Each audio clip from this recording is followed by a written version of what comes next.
Chapter 9. Recovery. Jack Rains was the only one who volunteered. Troy chose the other 3 against their will. 2 of the men, Paul West and Frank Kern, accepted their fate with something like stoic resignation. "We'll have to fight the son of a bitch again one of these days," West said. "Might as well do it while we have the tranquilizer gun."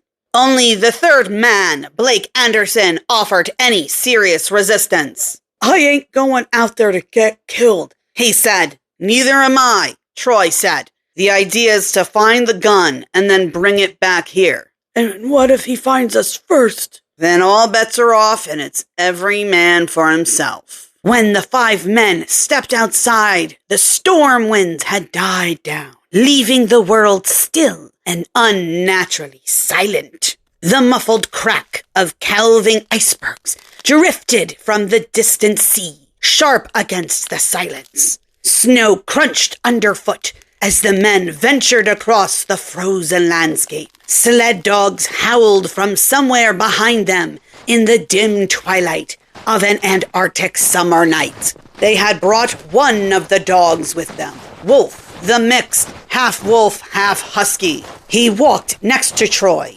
yellow eyes luminescent in the murky twilight. The men carried no weapons, no special equipment of any kind, other than backpacks and portable lights. Troy had a small blowtorch with him in case the tranquilizer gun, if they found it, happened to be wedged in ice or locked in the death grip of a frozen corpse. Paul West stopped walking and held up a hand. "Listen, you hear that?" Ice crunched somewhere in the half-light ahead of them. Jack listened carefully, then shook his head. "It's nothing. Just some ice breaking off from the side of the building, that's all. Sounds like something stepping on ice to me. If it was anything alive, old Wolf here would be howling his damn head off. That's why we brought him with us."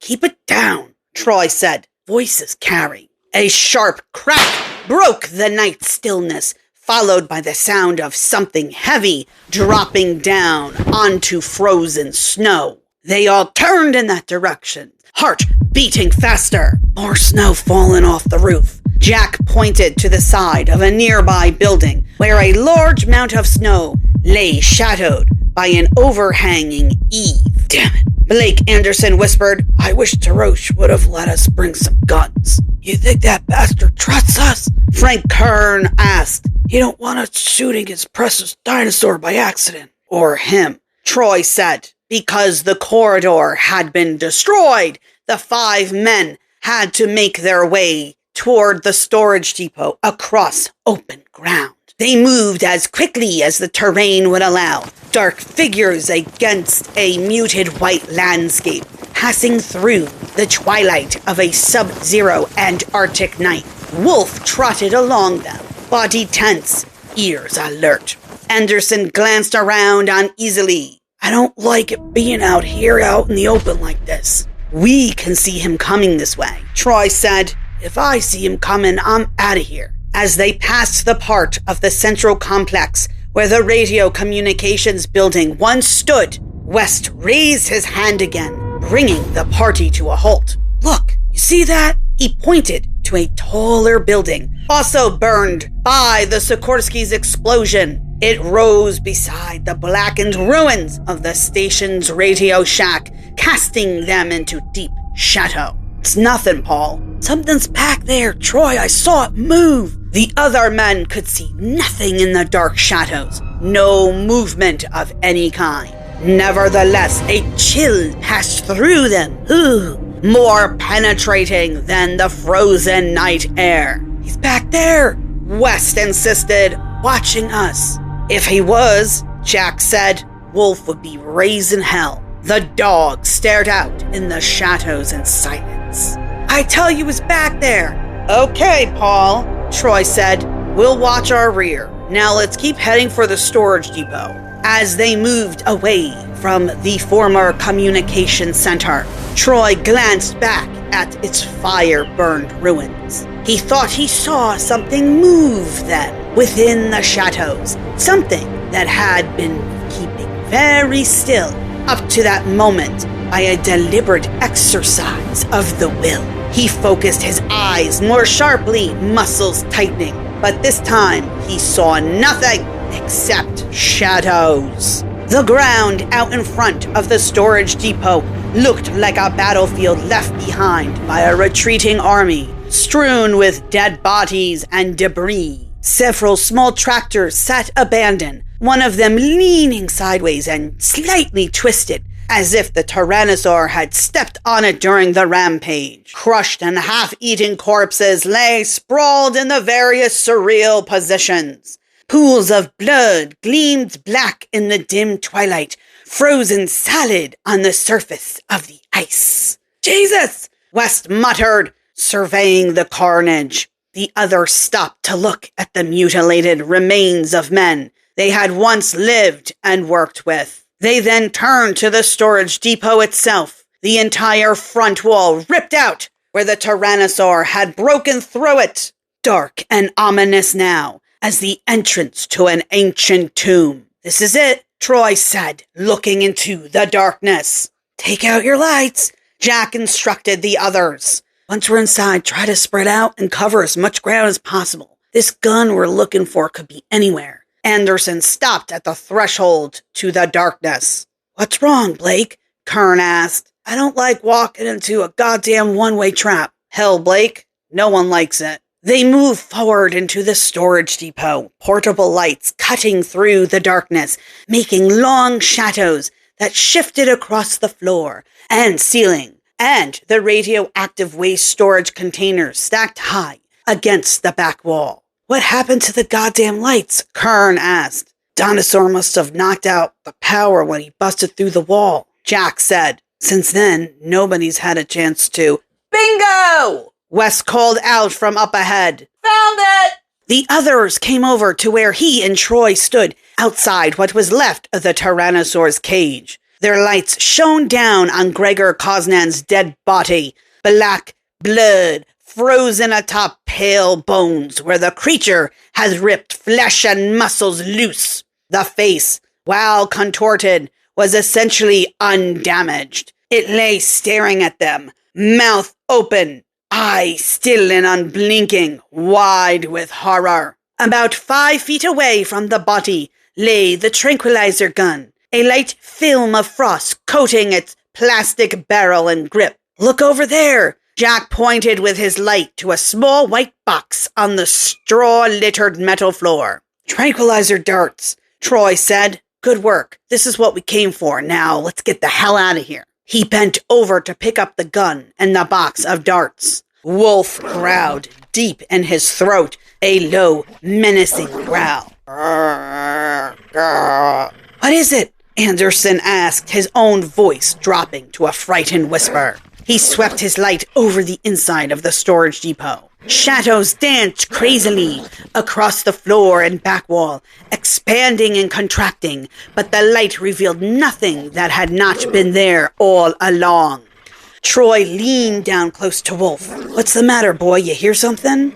The mixed breed growled again, lowering his head. "Smells something more likely," Jack said. "Tyrannosaur," Kern suggested.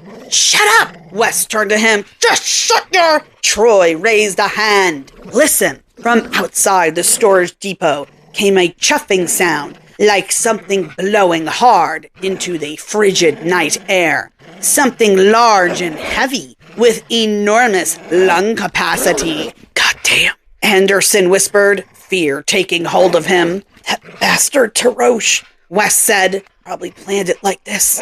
Knew we'd have to use the tranquilizer gun just about the minute we found it, so that either he gets us or we get him. Son of a bitch!" Wolf growled again, louder this time, and sprang forward. Troy grabbed him by the collar. "Easy, boy," he whispered, holding him back. The chuffing sound came again, along with the sharp crunch of ice, breaking loose underfoot. A large quantity of ice, shattered by a foot of monstrous dimensions. "Shut off the lights," Troy ordered. "He's already heard us," Wes said. "He knows we're here. We don't know how well he hears or sees, so keep your mouth shut and stand still." With the lights turned off, The dim twilight outside seemed unusually bright, framed by the jagged outline of the shattered front wall. A dark border delineating the image of some safer,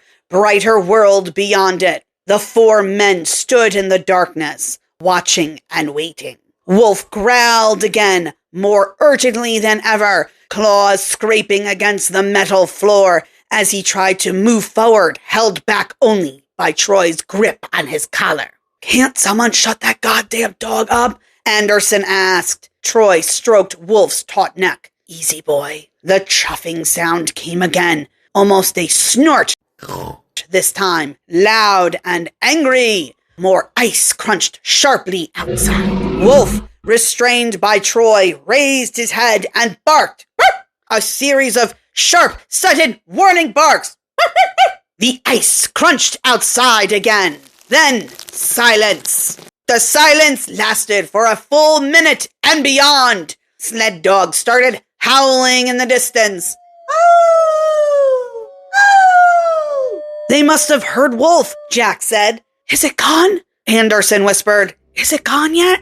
"Let's go outside," Troy said. "Be careful. Keep your lights turned off, but watch your step. There's twisted metal all over the ground." "Who's taking the tranquilizer gun?" West asked. "I am," Troy said. "We might need that out there, Troy. If we need it, we'll use it. Let's go." The five men moved across the darkened storage depot, heading for the dim twilight outside. As they passed through the broken front wall and out into the pale Antarctic night, Anderson hung back behind the others. He stood there, waiting, just inside the depot, as he watched them move across the open ground, frozen snow crunching between their insulated boots. Wolf paused, waiting with him. Anderson looked at the dog. "You don't want to be the first to run into him either, huh? You and me both, boy." Anderson continued to wait until the others had walked almost 50 yards from the storage depot.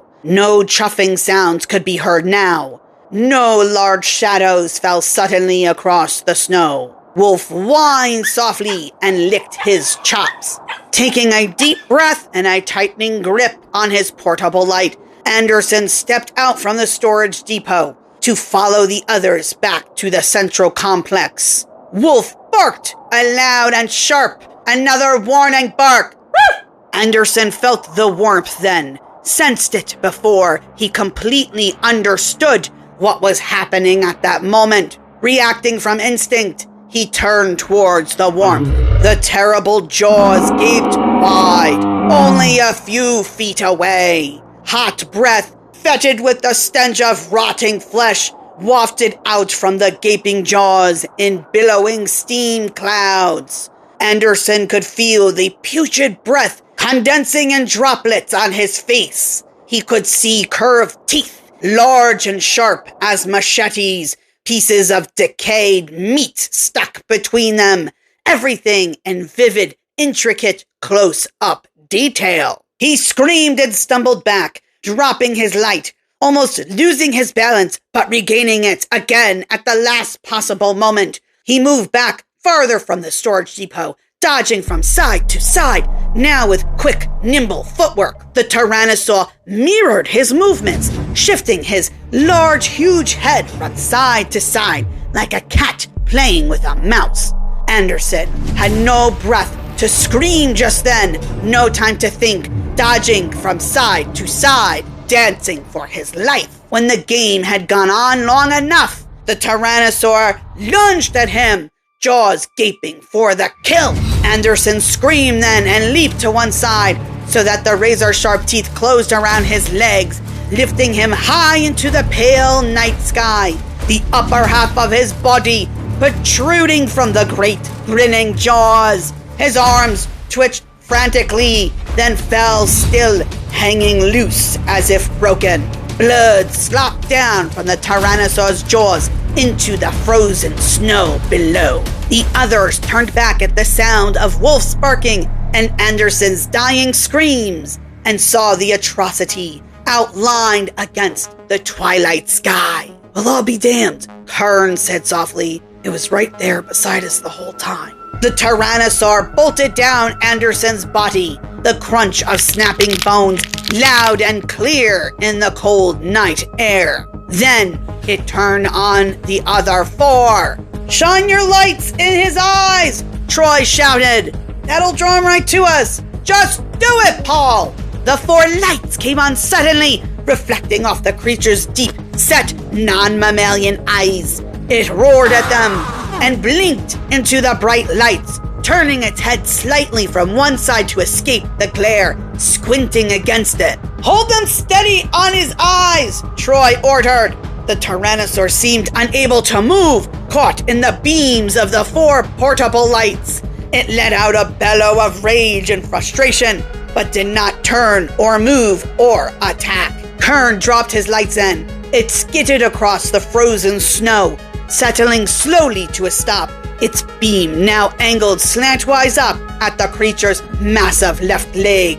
Kern started to run for the central complex. "Frank!" Troy called after him. "Get back here!" Kern ran fast, a tall man with long legs. He had lettered in track and field at Kansas State. He covered the frozen ground with a smooth, loping stride. But the Tyrannosaur ran even faster, going after Kern with eager, bird-like steps, huge taloned feet scratching across the ice and snow, long tail held out erect behind it. Kern looked back to check how much distance he had made and saw the beast almost on top of him, jaws open for the kill.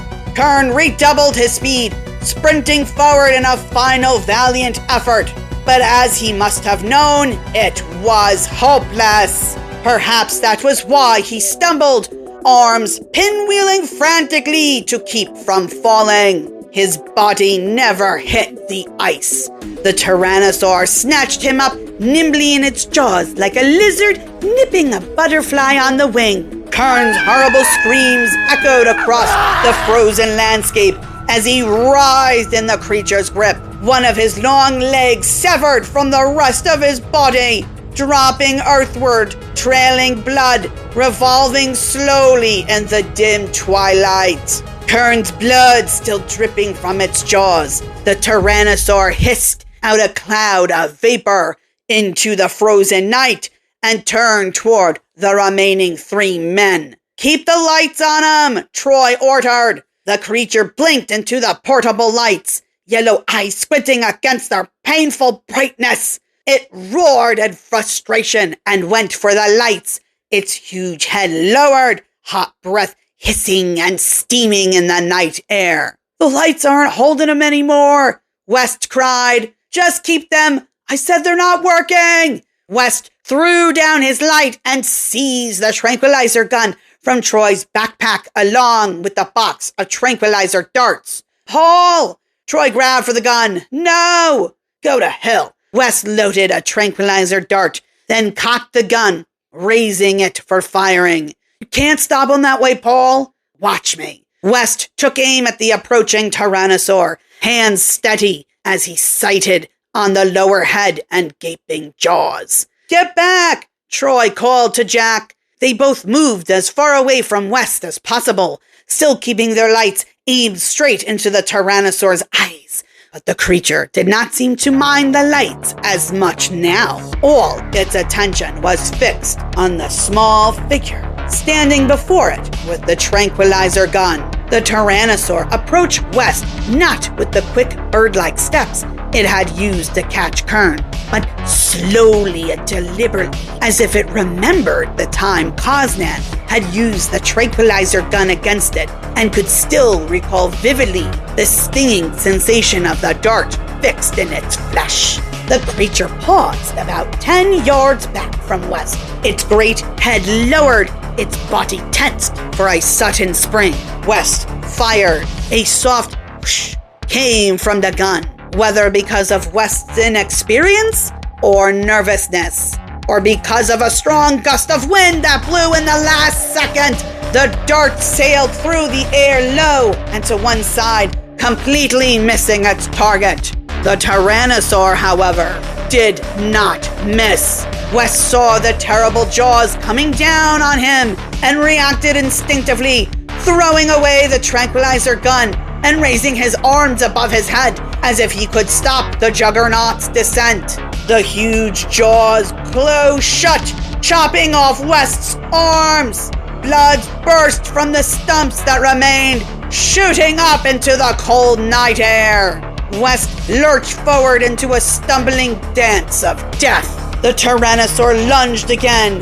The curved fangs impaled West's body front and back. Blood burst from the stumps that remained, shooting up into the cold night air. West lurched forward in a stumbling dance of death. The Tyrannosaur lunged again. The curved fangs impaled West's body front and back like meat hooks. His screams turned into high-pitched, piercing shrieks as the Tyrannosaur devoured him alive. West's shrieks ran in Troy's ears as he fumbled for the control knob of the blowtorch, found it frozen solid, and forced it until the knob's grooved metal cut into his fingers and made them bleed and still would not turn. Overhead, the Tyrannosaur bolted down on what remained on West's body, belching loudly on the last bits of flesh and bone. The knob gave way.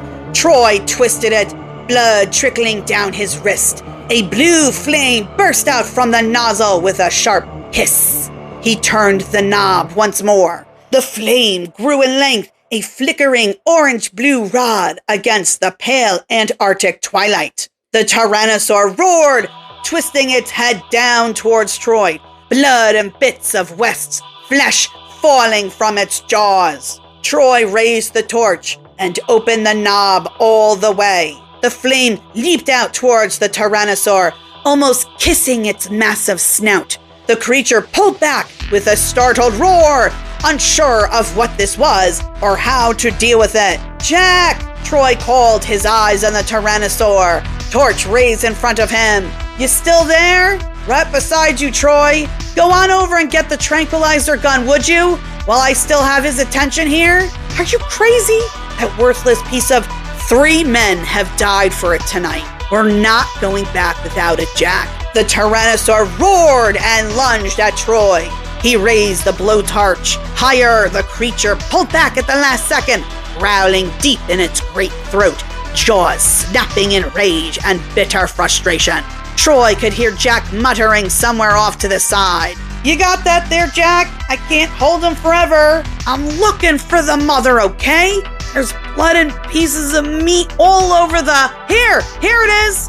As he reached down for the tranquilizer gun, the Tyrannosaur suddenly cracked its tail like a gigantic whip. The huge tail slammed into Jack with such force that it shattered his right leg. Troy tried to jump out of the way, but the tail still struck him a glancing blow to the back, throwing him at least 10 feet forward, knocking the blowtorch from his hands. It flew end over end through the air, landing precariously on the seat of a small tractor, one of those brought to the storage depot earlier that day to drag the sedated Tyrannosaur over to the cargo depot. The torch's flame came out in direct contact with the tractor's instrument panel. The Tyrannosaur turned to Jack, who groaned as he tried to drag himself across the frozen snow, his shattered leg trailing limp and useless behind him. The Tyrannosaur roared, hot breath looming in the cold air. Jack looked up as the huge jaws came towards him. "Troy!" he called out. "Help me!" Troy ran to the tractor, its instrument panel on fire now. His back throbbed as he ran from the blow of the Tyrannosaur's tail. He snatched the torch from the tractor seat and rushed at the creature, but there was no way he could get there in time to save Jack. A volley of fierce barks split the frigid night air. Wolf leaped out in front of the Tyrannosaur, head raised, lips curled back as he barked up at the enormous creature towering before him. The Tyrannosaur turned from Jack to the dog, roaring savagely at Wolf as if to frighten him off. But Wolf planted all 4 feet firmly on the snow-covered ice and stood his ground. The Tyrannosaur prepared to lunge at the barking dog. Then, from the corner of its yellow Saurian eye, the beast saw the man running towards it with the burning light in his hands. The Tyrannosaur hissed irritably and turned to meet this new attacker head-on. Troy stopped a few feet from the Tyrannosaur's huge head, thrusting the torch towards it. The creature could have grabbed him with its powerful jaws and suffered little damage from the torch, but it did not understand this yet. It drew back, hissing like an enraged serpent. Get the hell out of here! Jack said, gasping for breath on the frozen ground. My legs broke bad. I can't walk no more, but you can still make it. Shut up! Troy squatted down beside him, keeping the flame raised towards the Tyrannosaur. Put your arm around me. You still got the tranquilizer gun? Jack nodded. Never drop the son of a bitch. Up! Here we go, hang on. Jack grasped through gritted teeth as Troy rose to a full standing position. The weight fell on his left leg and Troy's shoulder. Jack's shattered right leg hanging loose in his thermal suit. Jack nodded, eyes squeezed shut against the pain.